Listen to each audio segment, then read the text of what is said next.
Okay, so what we're doing here is we are defending an angle 1. I got to really keep that blade in the peripheral vision for me.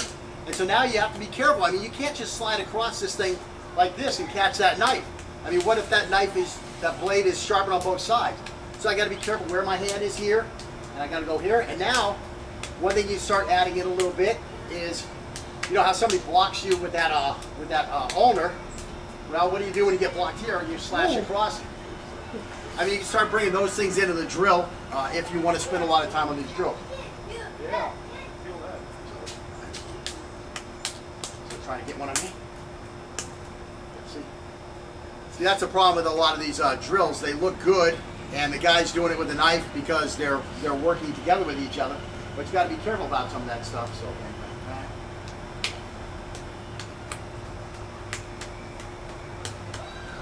And that's where this really needs to be like a trap on this one here, if you can. That'll keep him from getting that blocking on you in the first place. But now it becomes like a one-sided drill. There's lots of things you can do to advance these drills without having to come up with 10 different drills. You can take one drill and do a lot of stuff with it. Okay, so let's just switch it.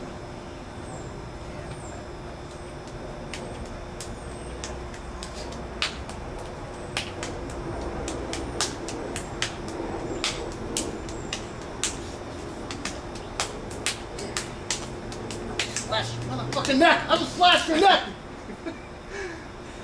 Okay, so again, you can have a lot of fun with that stuff, ramping it up. Just try to stay off his blade while you're doing it, and do try to slash his neck. Make him block it. Make him block it if you're going to do these drills. And again, this is where you really have to be careful when you're doing drills like this. This is where you really need that qualified, certified instructor. Before you start adding speed, you know, it's fun to do and it's fun to add speed, but make sure you have a level of safety there. And again, like I say, we're two dysfunctional kids who grew up into adults, so we're kind of stupid about it. And that's all I can really say is, yes, we are stupid about it, okay? If you're stupid about it and you get injured, that's your fault, because I'm telling you, wear the equipment. Start slow. Be careful. Work with a qualified instructor. That's all I really can say to you. You know, I can't be there every day. If you decide to try this stuff out, I'm telling you, don't try it out unless you have a qualified person to work you through it and help you see what you're doing and know what you're doing. And again, would it be more prudent for us to at least use rubber knives? Yes, it would. But again, like I stated in an earlier video, or maybe the beginning of this video, you know, I'm the qualified guy. I'm the certified guy. So I'm going to make sure his knife doesn't get in my face. I'm going to make sure my knife doesn't get in his face. You know, I'm feeling how well he's blocking and how well he's responding before I ramp up the speed, before I put, you know, even a training knife, which can cause a lot of damage. This is very solid. It can cause a lot of damage. You don't want this getting inside of your eye socket somewhere. But again, you know, I can feel his skill level, that he's good enough to do the drill in a negligent fashion. The way we are. That's all I'm saying. This is negligent, okay? If you want to go and act negligent, I'm not there to hold your hand. So don't do it, you know? Do it with somebody who is there to walk you through it. Don't be negligent. You're going to throw a knife at me. Bam, bam.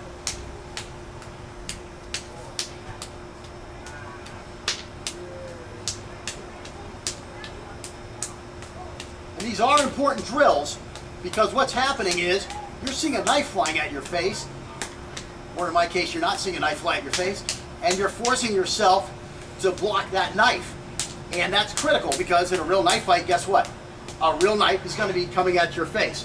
Sorry, I use my psoas bone a lot when I do my blocks, and it really beats on people's arms that haven't fully conditioned themselves yet. But again, I will switch to the right for a second. Again, you know, this is something you need to see. You don't want to see a knife really coming from your head the first time that a guy actually attacks you. I mean, you can do all your patty cake out here where you're not really touching each other, but all of a sudden here comes a real knife slash, and it's back here where it's actually going to cut you, and all you ever did was operate out in this range here. Now you got to get back over here. You got to make sure you turn towards this thing. You got to make sure you're facing it so that you can properly see it and properly push it off and defend it. That's why that stuff is critical. And again, you have to start off very freaking slow. You only want to speed up if both of you are comfortable speeding up and the qualified person feels that the less trained person is going to be able to handle, the speeding up and handle this knife getting closer to their actual to an area where it could actually cut them. But again, you have to experience this stuff before your first real fight. Otherwise, you're going to be in a real fight and you're going to be in a part of the pool that's deeper than you ever experienced. I mean, your training has to be as realistic as possible, so the knife can't just always be coming out here. The knife has to be coming in here where you have to block it off. Otherwise, you're not training for a real fight. I mean, I can't emphasize this enough. As I watch different stuff on the internet, and some of these guys, they look highly accomplished. I mean, stuff is flying around, it's moving, they're blocking this stuff, but they're blocking stuff that was never going to hit them. I mean, there's a huge difference. Being at Largo range and being able to defang this snake is a lot different than, all of a sudden being at, I can't even remember what they call the range exactly, but a range where a guy is right on top of you and here's the blade. It's a different interval, and you have to be able to handle that interval with the proper response. That's all I really can say. I mean, if you're doing all your stuff out here like this, and now here comes a real fight, and you have to do all your stuff in here like this, and you haven't practiced that, good luck on your first try.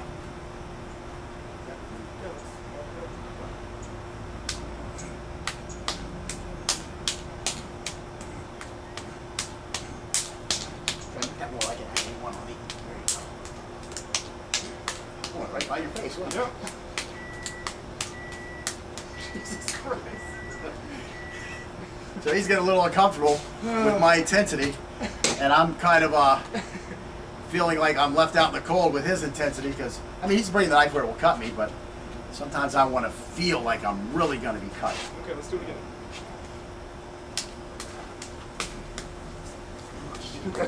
Okay. I see you're following me too much with the hand? Yeah. Just tap it. Yeah, that's what you want. Now, isn't that easier? Yeah. That makes it easier to defend, doesn't it? Because now you're doing moves that work inside of this close range. Yeah, when I'm out here, I can bury cootie it out here. Okay? But when I get in here, you don't have that luxury. I mean, now we're in here. Now, start thinking about chai style from here. Where do I want to get that? Where do I want to get that? Boom. So, I mean, we're playing around a little bit here. And that's where you have to really be careful. We really would want a rubber knife there. That's why it just went slow.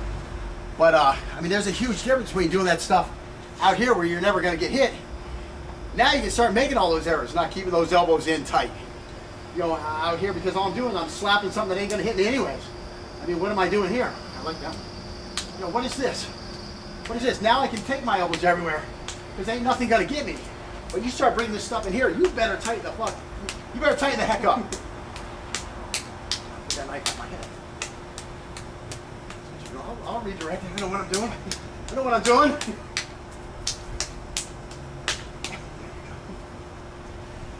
And that's where you need to be. You need to be where this knife will hit you if you mess up. And again, you need to make an accurate assessment of your skill levels, or have a highly qualified person who can make that accurate assessment for you before you really start doing what we're doing here. Again, you're seeing like the highlights of a drill. We spent a lot of time getting Scott ready, off camera. I'm not going to show you a whole, how long have we been at this now? 6 hours? Yeah. We've been at this about 6 hours now, and you're going to see, a half hour of video. So, he did, earn his stripes to where I can actually take a nice angle one with a aluminum training blade at his face. Believe me, this will scratch the heck out of you if you hit the guy hard. Unfortunately, me and my son used to do some Sinawali with him, and mine is really like chipped up here, so it is really sharp. When I went across his arm, you might have seen him jump pretty good there. That was because that stuff was kind of cutting his skin a little bit. But these things in the eye and these things across the face, they might end your training session for the day if you weren't able to properly defend it, and thus you got hit. So you definitely, I mean, it could remove your sight for the rest of your life. So again, you have to very accurately assess your skill level, and if you aren't a black belt at least in some art, then you're not the guy who can accurately assess your skill level, and thus you shouldn't be doing these drills until you get somebody who can take you through the class. I mean, if you're an upper belt in a class and you go through this stuff very, very slowly, and you make a decent assessment of where you're at, going slowly, you probably can get through it. You have enough skill to work through this stuff slowly. I wouldn't do the drill like we were just doing it right there, though. That is actually dangerous, So you can do it out here at this range, where the worst thing that's going to happen is you're going to nick up each other's hands, but then you're not training for an actual fight. You're training for something else. Okay, so to wrap up lesson 5, the drills that we did usually help us develop a decent amount of confidence in our catching, trapping, and checking skills, so that we will begin to incorporate them into our individual knife fighting style that we will be working on in lessons 8 and 9. By now, we should have finished reading Don Pentecost's book, Put 'em Down, Take 'em Out, Knife Fighting Techniques from Folsom Prison. Again, you can just search for this this manual or text. I want to call it more than just a book on knife fighting, because it is so much more. And you can just search that name, and there's a couple websites that have them out there where you can just read them right on the website. I don't know how that's possible, because I don't know a whole lot about internet copyright and etc.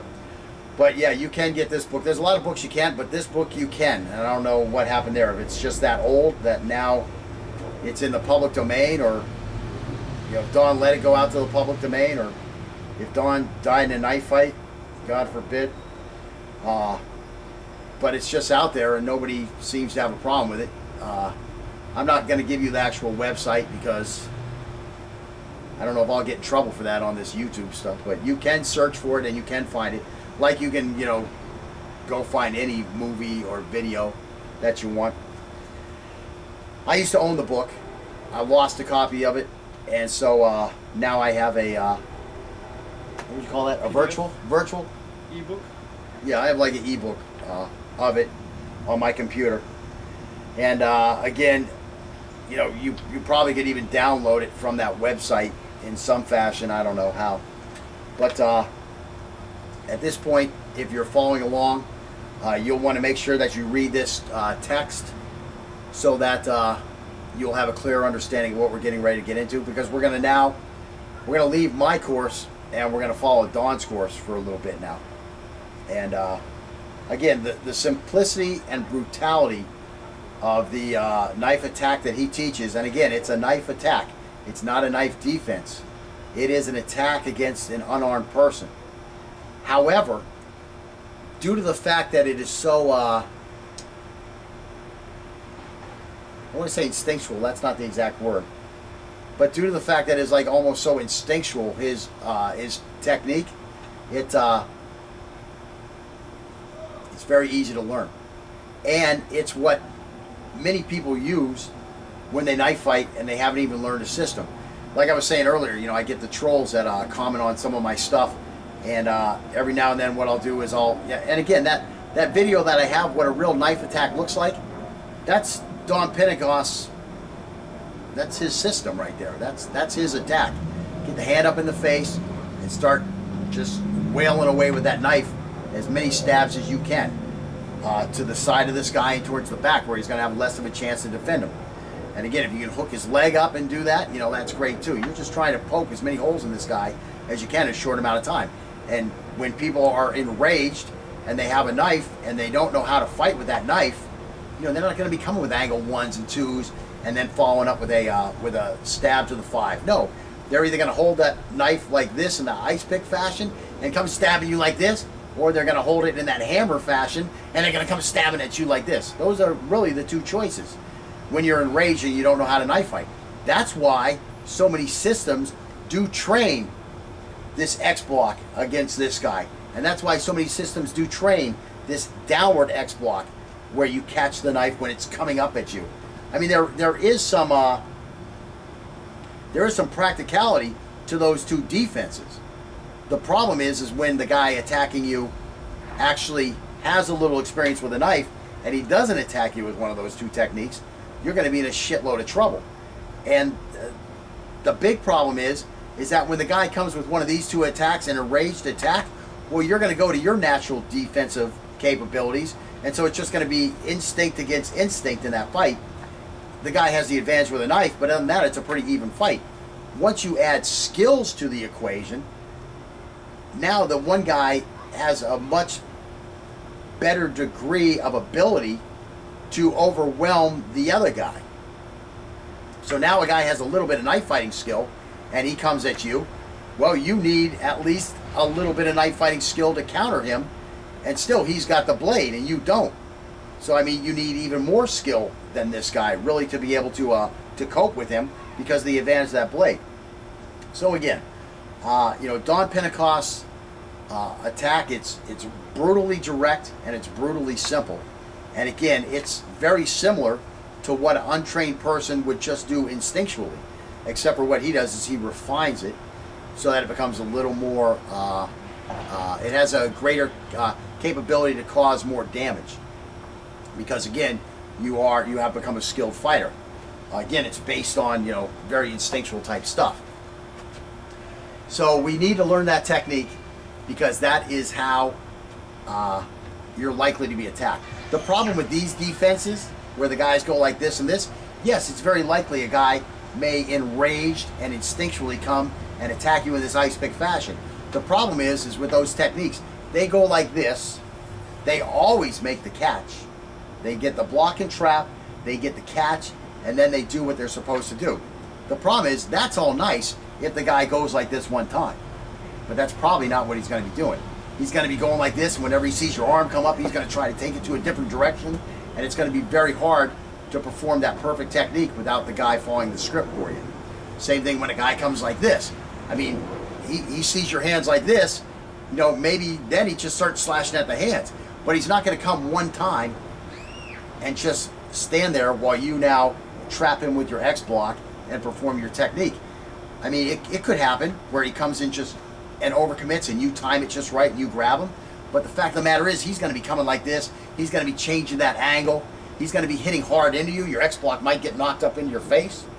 Now you block the knife, the blade's right here, everything was good. But now you go to trap him and he's coming for the next one. And now it came from a different angle. You're thinking it's going to be here again. Now it comes to the side. Oh, he got you with a knife. So I mean, that's where again, reality meets fantasy. And the fantasy you can't take fantasy into reality. It just doesn't work that way. It's like George Costanza. There's certain lines that can't be crossed. So anyways, lesson 6.